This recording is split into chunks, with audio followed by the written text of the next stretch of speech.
자, 우리 마가복음 11장 말씀을 보겠습니다. 마가복음 11장.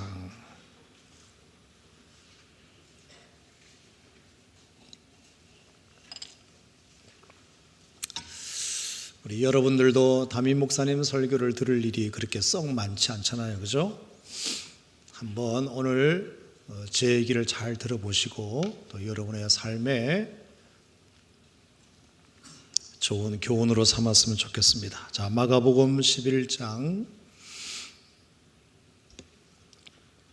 자, 오늘은 11절부터 14절까지 말씀입니다. 마가복음 11장 11절에서 14절. 자, 찾으셨으면 우리 다 같이 시작. 예수께서 예루살렘에 이르러 성전에 들어가사 모든 것을 둘러보시고 때가 이미 저물매 12 제자를 데리시고 베다니에 나가시니라. 이튿날 그들이 베다니에서 나왔을 때에 예수께서 시장하신지라. 멀리서 잎사귀 있는 한 무화과 나무를 보시고 혹 그 나무에 무엇이 있을까 하여 가셨더니 가서 보신즉 잎사귀 외에 아무것도 없더라. 이는 무화과의 때가 아님이라.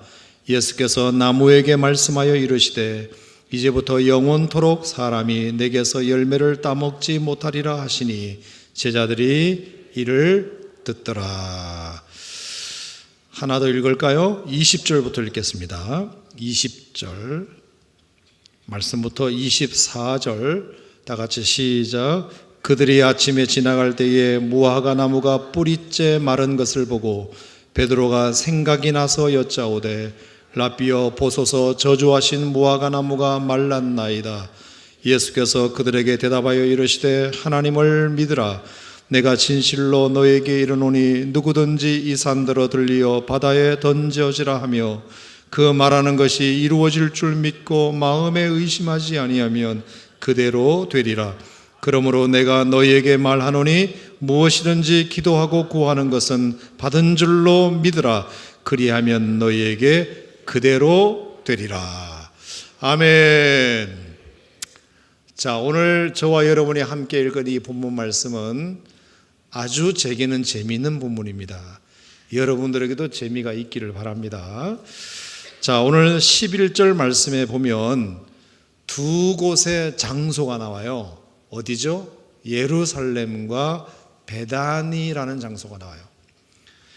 예수님께서 예루살렘에 이르러 성전에 들어가셔서 모든 것을 둘러보시고 때가 저물자 12 제자를 데리고 베다니로 나가셨다. 예루살렘과 베다니라는 두 개의 장소가 등장합니다. 예수님께서 예루살렘에 들어가셔서 성전에 들어가셨다가 한번 쭉 둘러보시고 베다니로 저녁에 다시 나가셨다. 자, 그런데 12절 말씀에 보면 다시 어떻게 하셨죠? 이튿날 그들이 베다니에서 나오셨다. 예수님과 그 제자들이 베다니에서 이튿날 아침에 다시 나오셨다. 그러니까 여러분, 예루살렘에 볼일을 보러 가셨습니다.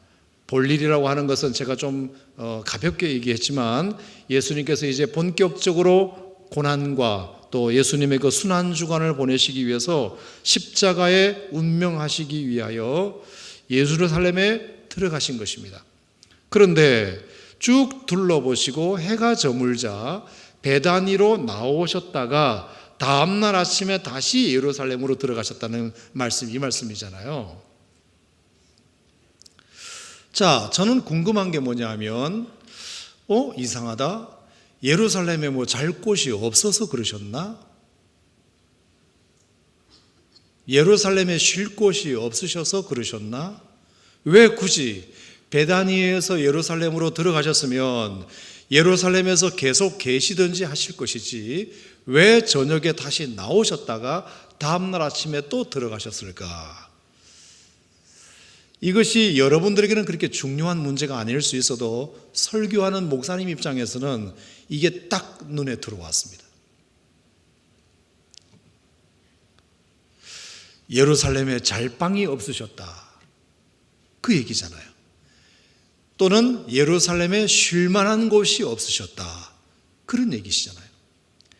여러분, 예루살렘이 어떤 곳이죠? 두말할 것도 없는 큰 도시예요. 정말 서울특별시와 같은 큰 도시란 말이에요. 사람들이 굉장히 많아요. 집들도 많아요. 여관도 많아요. 호텔도 많아요. 그리고 거기에 예루살렘 성전이 있는 곳이에요.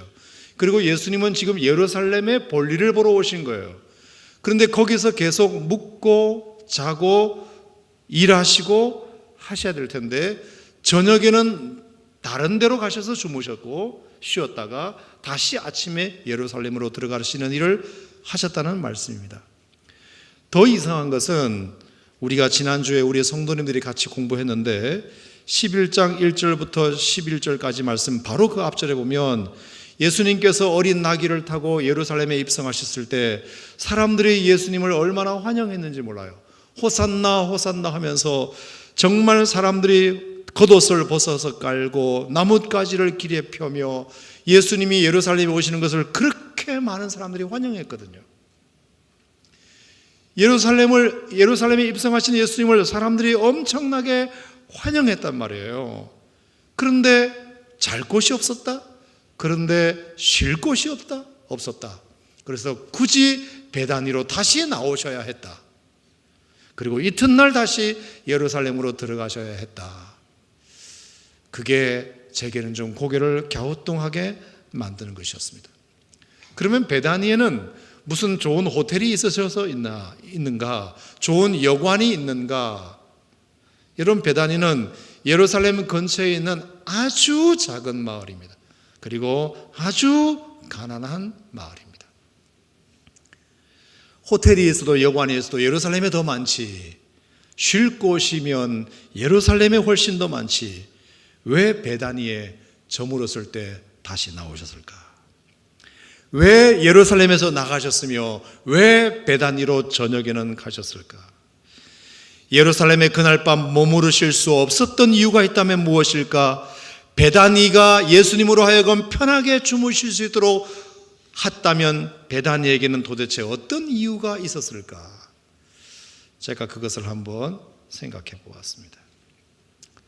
첫 번째, 예수님께서 그 큰 도시에 저녁에 쉴 수 없어 나오실 수밖에 없었던 것은 몇 가지 이유가 있었던 것 같습니다. 하나는 예루살렘 사람들이 예수님을 엄청나게 소리 지르며 말로서 환영해 준 것은 맞지만 그 환영이 말로만의 환영이었을 뿐 진심 어린 환영이 아니었다는 것입니다.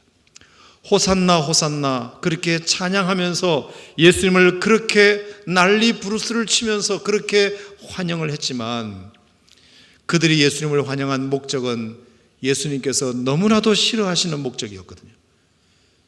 예수님이 그동안의 여러 가지 소문들 때문에 예수님이 이제 이 로마의 압제에서 우리를 건질 유일한 정치적 메시아로 정권을 잡아서 이 갈릴리와 이 유대와 이 예루살렘을 회복시키실 정치 지도자로서만 환영했기 때문입니다.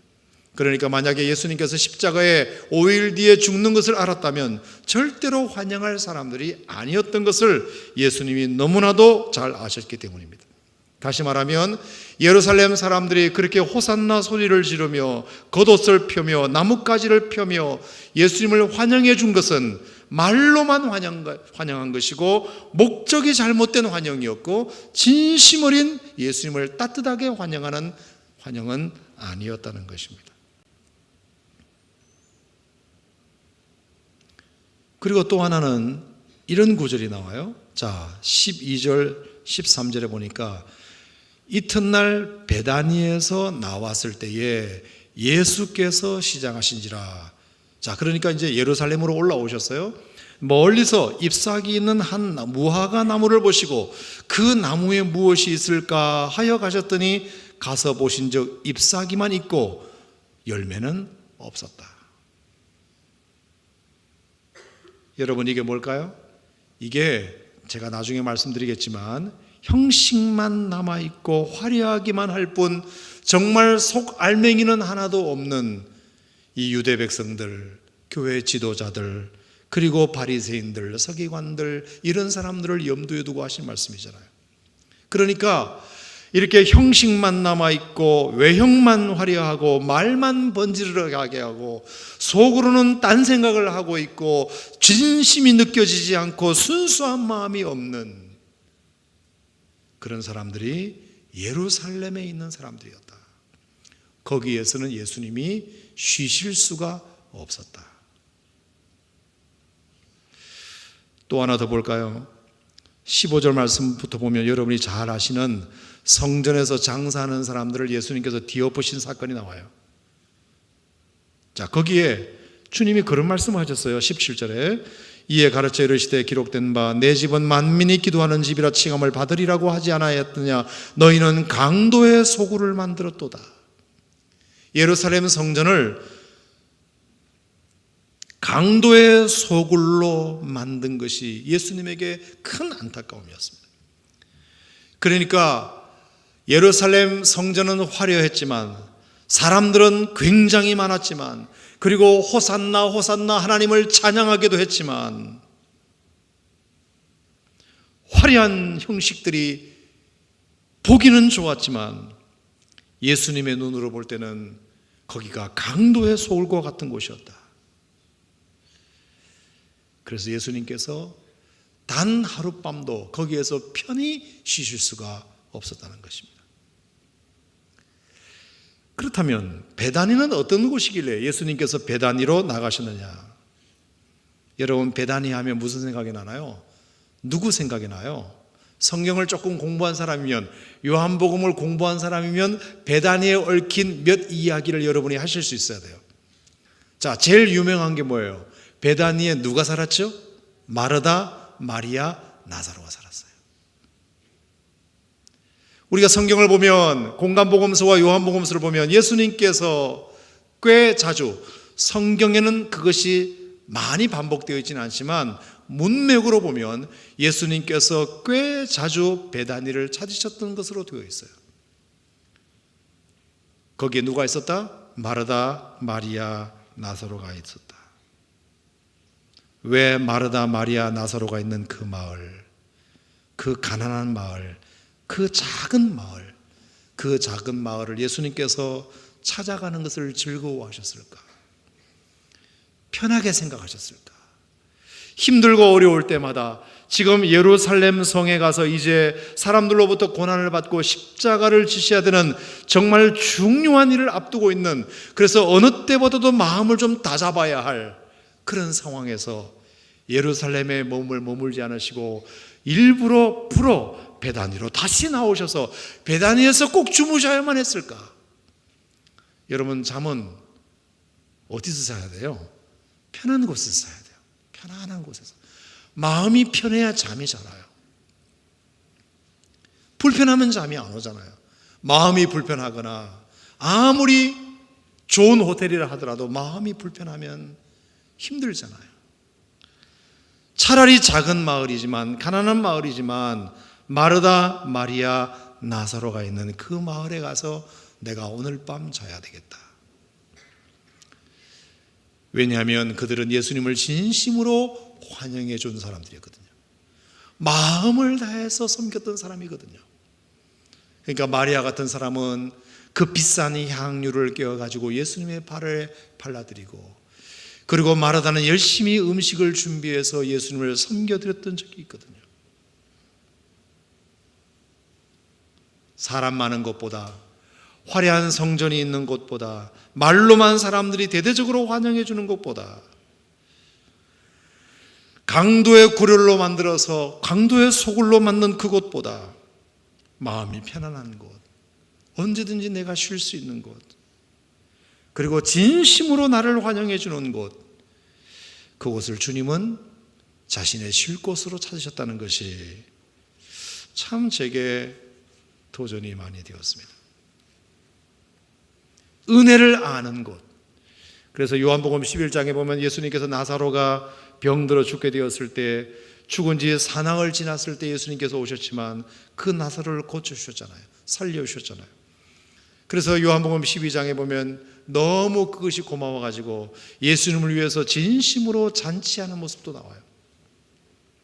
은혜를 아는 사람들, 예수님을 위해서 헌신이 준비되어 있는 사람들, 예수님을 따뜻하게 맞아주는 사람들, 순진한 마음으로 예수님을 초청하는 사람들, 그런 사람들이 있는 곳에는 예수님이 쉬실 곳으로 스스로 여기시지만, 화려하고 크기만 자랑하고 말로만 번지를 하고 그리고 속으로는 다른 목적이 있는 사람들에게는 예수님께서 그렇게 가까이 하고 싶어 하지 않으셨던 것 같습니다. 사실 우리 어른들한테 할 소리를 청소년 여러분들에게 해서 좀 미안하지만, 우리에게 젊다는 것, 순수하다는 것, 그것이 우리에게 정말 신앙의 무기가 되어야 한다면, 예수님께서 저물매 12제를 드리고 굳이 베다니에 가셔야 했던 그 이유를 여러분들로 곰곰이 생각해 볼 필요가 있는 것 같습니다. 사랑하는 성도 여러분, 예루살렘은 그 어떤 지역보다도 화려하고 큰 도시였지만, 베다니는 아주 작은 가난한 마을이었지만, 예수님께서 쉴 곳을 베다니를 택하셨다는 사실을 여러분이 꼭 좀 기억해 보셨으면 좋겠습니다. 예수님께서 쉴 곳은, 예수님이 쉴 만한 곳은 어떤 곳인가? 나는 예수님의 쉴 만한 내 영혼, 내 인생이 과연 예수님이 나를 찾으실 만한가? 그 하덕규 씨가 내 속엔 내가 너무도 많아 주님의 쉴 곳 없네. 내 속에 헛된 바람들로 주님의 편할 곳 없네. 내 속에 내가 어쩔 수 없는 어두움 주님의 쉴 자리를 뺏고, 내 속에 내가 이길 수 없는 슬픔 무성한 가시나무 숲 같네. 바람만 불면 그 메마른 가지 서로 부대끼며 울어대고, 쉴 곳을 찾아 지쳐 날아온 어린 새들도 가시에 찔려 날아가고, 바람만 불면 외롭고 또 괴로워 슬픈 노래를 부르듯 말았는데, 내 속엔 내가 너무도 많아 당신의 쉴 곳 없네. 우리가 그 노래 잘 알잖아요. 우리 마음속에 정말 주님이 쉴 만한 곳인가? 내 영이, 내 영혼이 주님이 쉴 만한 곳인가? 크고 화려한 마을이 중요한 것이 아니라, 전적이 화려한 것이 중요한 것이 아니라, 예수님을 순전하게 초청할 줄 알고 예수님을 맞아들일 준비가 되어 있고 그 은혜를 아는 영혼들 속에 주님은 오늘도 거하신다는 사실을 여러분들이 기억하실 수 있기를 주님의 이름으로 축복합니다. 설교를 시작하기 전에 그 짧은 이 11절 말씀을 통해서 제가 받은 은혜를 여러분과 잠깐 나누었습니다.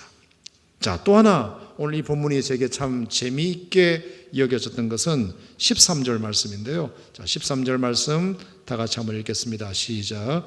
멀리서 잎사귀 있는 한 무화과 나무를 보시고 혹 그 나무에 무엇이 있을까 하여 가셨더니, 가서 보신즉 잎사귀 외에 아무것도 없더라. 이는 무화과의 때가 아님이라. 그래서 14절에 예수께서 나무에게 뭐라고 말씀하셨죠? 이제부터 영원토록 사람이 내게서 열매를 따먹지 못하리라 라고 그 무화과 나무에 저주를 퍼부으신 사건입니다.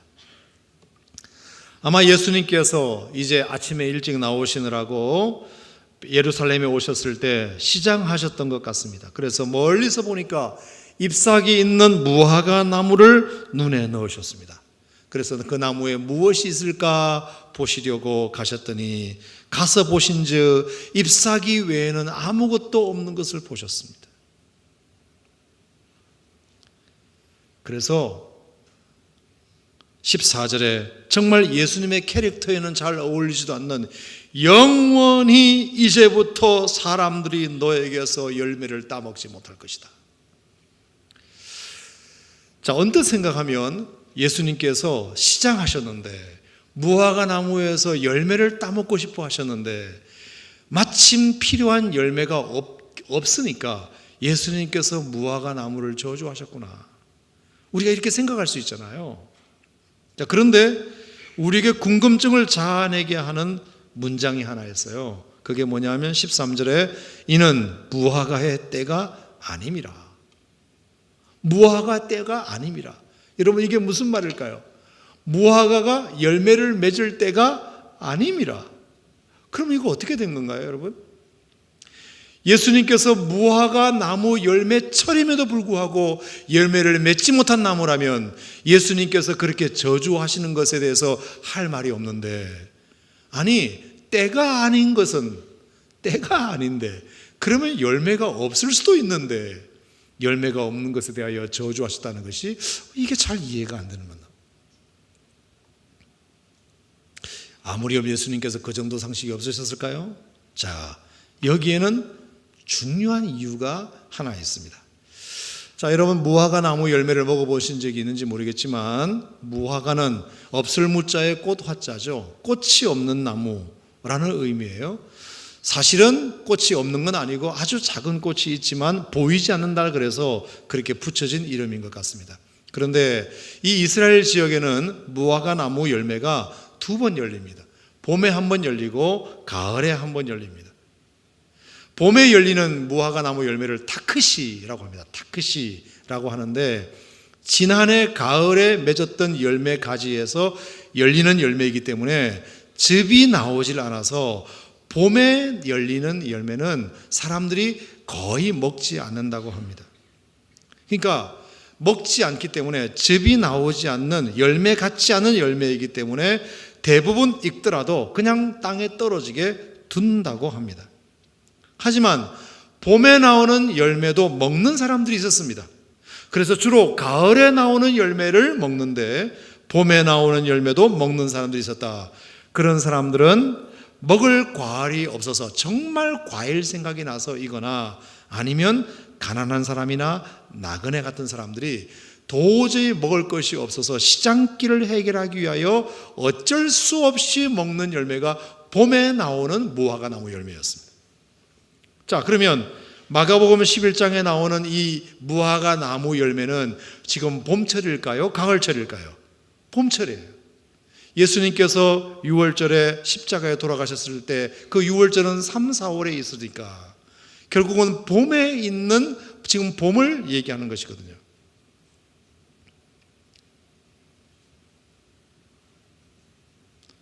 자, 그러니까 대부분 익더라도 봄에는 그냥 떨어지게 내버려 둬요. 내버려 둡니다. 내버려 두는데 그러면 거기서 다시 열매가 맺히면 그것은 먹을 만한 가을 과일이 되는 것입니다.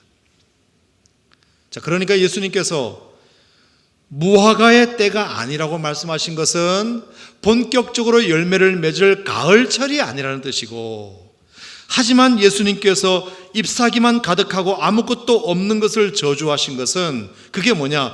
타크시조차 없었다는 뜻입니다. 봄에 맺어야 할 그 열매조차 없었기 때문이다. 이 말은 뭐냐? 가을이 되어도 열매가 없는 것을 의미하기 때문입니다. 가을이 되어도 그 열매가 없을 것이 봄에 나오는 그 열매가 맺혀져야 그 열매가 떨어진 그 가지에서 다시 가을에 열매가 맺히는데 봄에 맺혀지는 열매조차 열매가 맺히지 않았기 때문에 가을이 되어도 이 나무에는 열매가 없을 것이 분명했기 때문입니다. 그래서 무화과 철이 아니라는 말도 맞고 열매만 무성하고 열매가 없는 것에 대하여 저주하신 말씀도 맞는 말씀이죠. 내용은 그렇습니다. 결국 그러면 이것은 무엇을 상징했느냐? 2가지입니다. 첫째는 이스라엘 백성들을 상징한 거예요.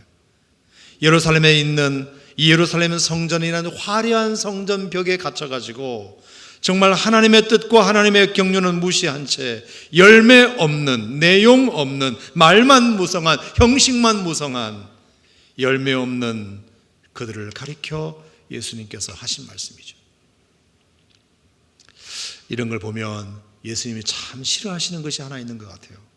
그것은 형식만 있는 사람, 말만 있는 사람, 화려한 것만 자랑하는 사람, 내용은 없는데, 순전한 믿음은 없는데, 열매는 없는데, 주를 향하는 헌신은 없는데 그냥 형식만 가지고 있는 사람, 종교의식만 남아있는 사람, 그런 사람을 예수님께서 아주 싫어하신다는 사실을 우리가 알 수 있습니다.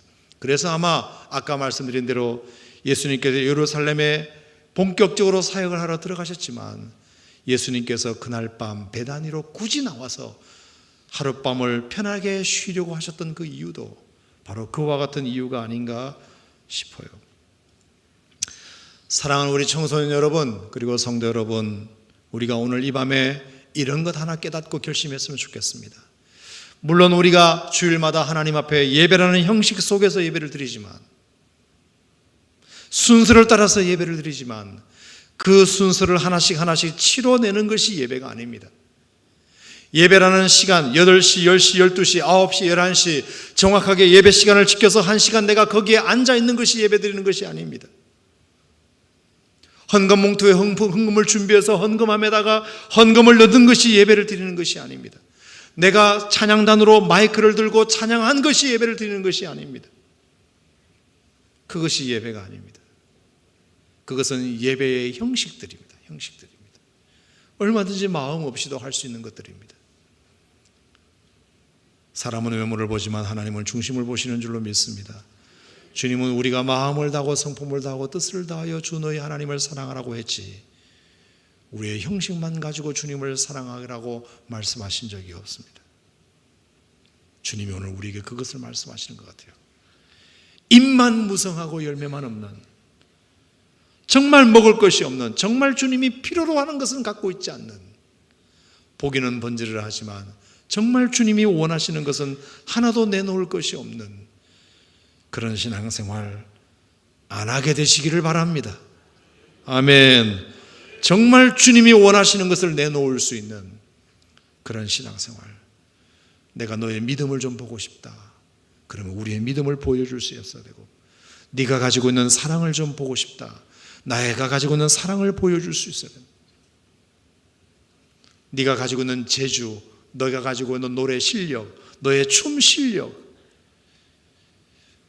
그것이 주님이 관심사가 아니라는 것을 여러분이 꼭 좀 알았으면 좋겠습니다. 자, 또 하나 예수님께서 이 말씀을 하신 이유는 굉장히 재미있는 이유가 하나 있습니다. 자, 보십시오. 12절, 13절, 14절에서 예수님께서 무화과 나무를 그렇게 저주하셨더니 20절 말씀, 아침에 나가보니까 무화과 나무가 뿌리째 마른 것을 보고 21절에 베드로가 생각이 나서 여쭈었다. 무슨 생각이 나다는 말일까요? 어제 예수님께서 무화과 나무를 향하여 저주하신 그 말씀이 생각이 나서 여쭈었습니다.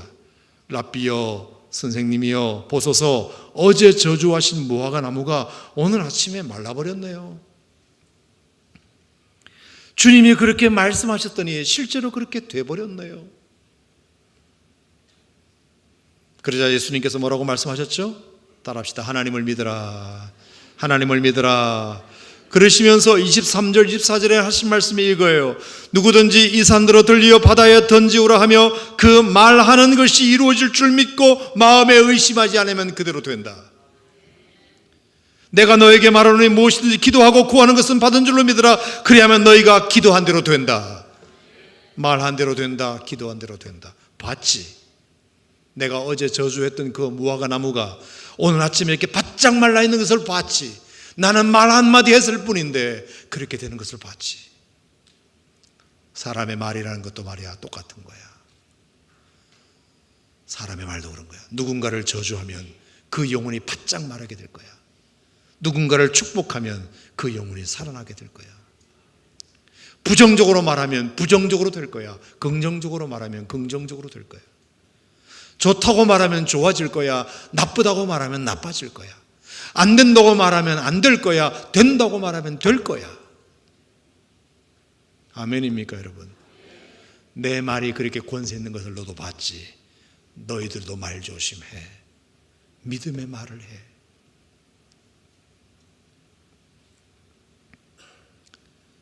얼마나 이것이 우리에게 중요한지 몰라요. 얼마나 이것이 우리에게 중요한지 몰라요. 예수님께서 그 무화과 나무 비유를 통해서 주님께서 우리에게 우리의 고백의 중요성에 대해서 가르치셨어요.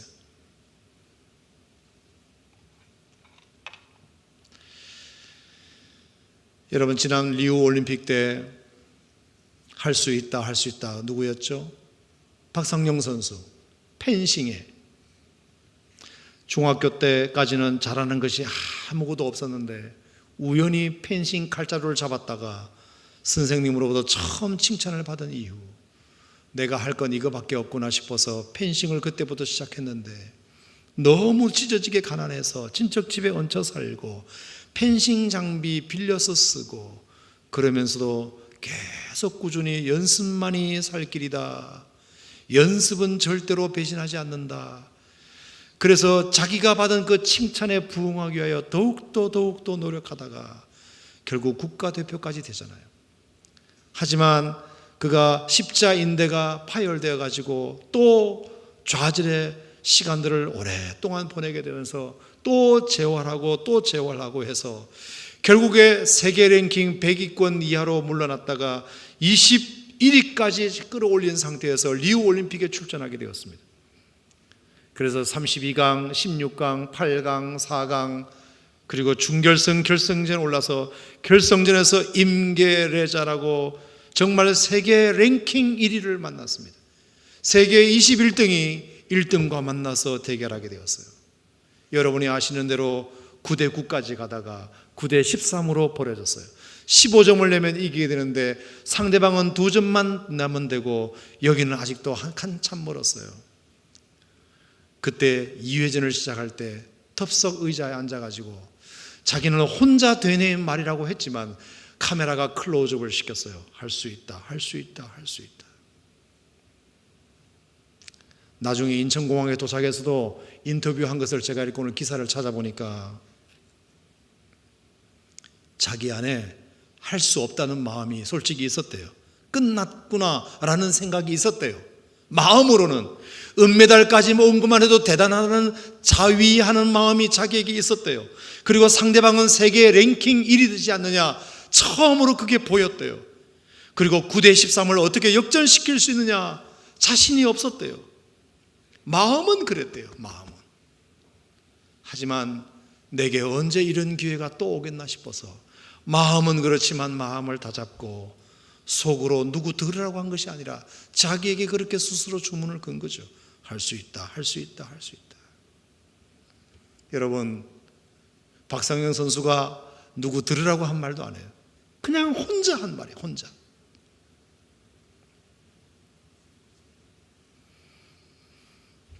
결과는 두 번째로 최연소 금메달리스트가 되었어요. 최연소. 여러분, 우리의 말이 얼마나 중요한지 몰라요. 안 돼, 틀려먹었어, 나는 할 줄 아는 게 아무것도 없어, 뭘 가진 게 있냐, 내가 뭘 배운 게 있냐, 잘난 게 있냐, 성격이라도 좋냐, 우리 부모가 부자이기를 하냐, 이렇게 되면 정말 그대로 돼요. 정말 그대로 돼요.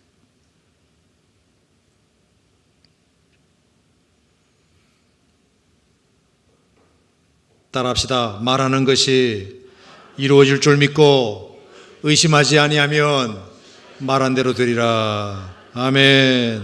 따라합시다. 무엇이든지 기도하고 구하는 것은 받은 줄로 믿으라. 그리하면 기도한 대로 되리라.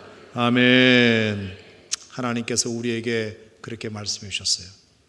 얘들아, 봤지?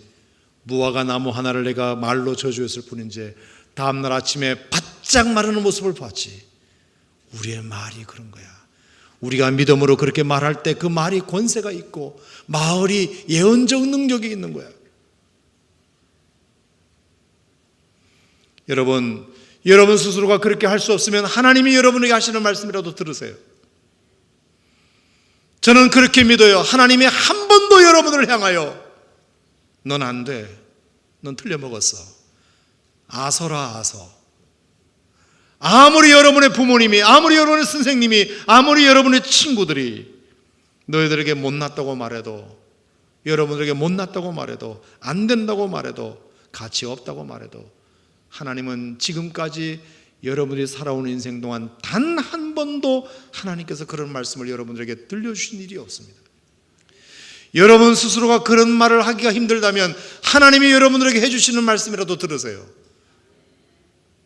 하나님은 여러분들에게 지금도 이렇게 말씀하세요. 틀림없어요. 얘들아, 나는 너를 정말 사랑한단다. 내가 너를 정말로 축복한단다.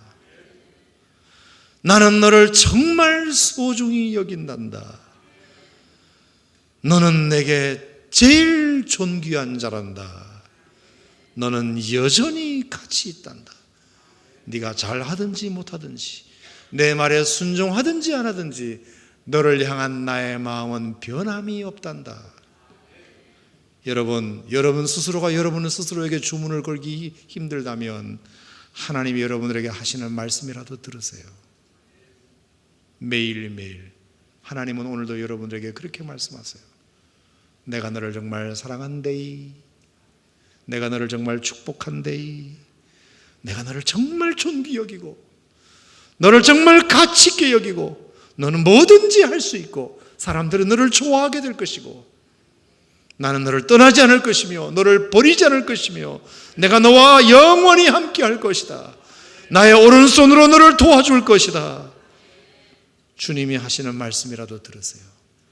그리고 그 말씀에 힘입어 여러분이 그렇게 다시 일어설 수 있기를 정말 주님의 이름으로 축원합니다. 아멘. 그러니까 결국은 내 마음은 전쟁터예요, 전쟁터. 하나님이 해주시는 말씀과 그리고 내 주변 사람들에게 나에게 들려주는 그 얘기가 내 안에서 전쟁을 일으키고 있어요. 여러분이 무엇을 선택하느냐에 따라서 성공과 실패의 갈림길이 달라질 수 있어요. 된다고 하면 돼요. 할 수 있다고 하면 할 수 있어요. 아멘. 주님이 오늘 그렇게 말씀하신 내용을 잘 들으시고 하나님께서 이제 한참 자라가야 할 귀한 나무, 주님이 오늘 우리들에게는 절대로 그렇게 말씀하지 않으신다는 것.